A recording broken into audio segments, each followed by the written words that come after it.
evening, Kiama, and welcome back to another Bugle Bulletin. Katelyn McInerney has become the Kiama electorate's first female MP after winning Saturday's by-election in a Labour landslide.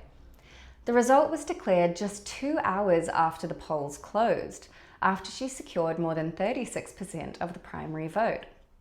McInerney has trounced Liberal rival Serena Copley 60 to 40% on a two-party preferred basis.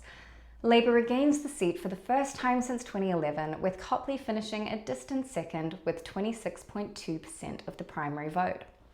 In her acceptance speech, McInerney pledged to represent the entire electorate and thanked the many first-time Labour voters who backed her.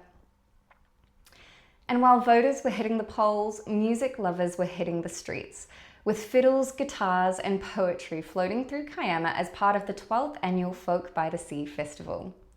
Held mainly at the Pavilion, the festival featured more than 30 acts from across Australia, offering everything from traditional bush ballads to modern folk. Festival director Neil McCann said this year's edition was one of the strongest yet. And as if that wasn't enough excitement for one weekend, the town also hosted the Romans Hot Rod Run, drawing car enthusiasts from across the state. More than 230 rare and restored vehicles were on show. Event co-organiser Steve Bulletin called it the biggest and best in the event's 10-year history. The highlight was Sunday's Top 5 Awards, where cars were judged based on style, presentation and attention to detail. Taking out the top honour was Jason Kavanagh from Mount Ousley, with his immaculately restored burgundy 1936 Ford 3-window coupe. And now we cross to Leyden with sport. But with such a packed weekend in town, surely there wasn't much sport happening too. Oh, there certainly was, Veronica. Kiama Rugby had both their reserve and first grade teams in action in the Illawarra District Rugby Union Grand Finals at Collegian Sporting Complex on Saturday. In the first match, Kiama's reserve grade went down, unfortunately, 13 points to 7 to the Woonona Shamrocks in a tough-fought contest. But the first grade final told a different story. Kiama raced out to a 22-0 lead, and then Shoalhaven fought back to close the gap to 12 at half-time. In the second half, Kiama regained the momentum, but a late surge from Shoalhaven narrowed the gap to 6. In the dying seconds, Shoalhaven scored in the corner, bringing it to 37 points to 36 Kiama's way. The siren had sounded. If Shoalhaven nailed the conversion, they'd win. If they missed, it was Kiama's title.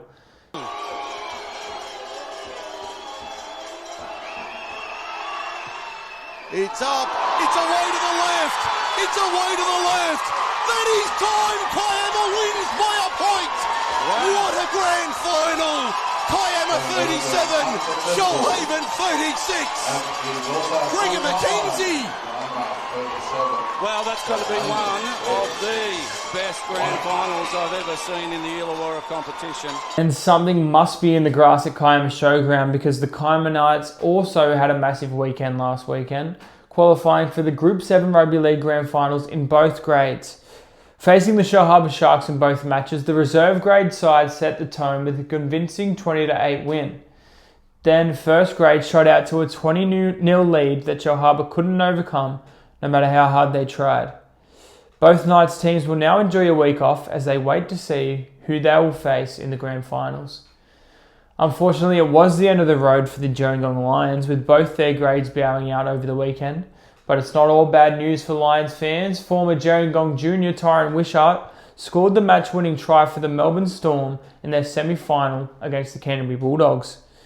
Wishart came off the bench in the 59th minute and crossed just 6 minutes later to put the Storm in front and eventually get them the win.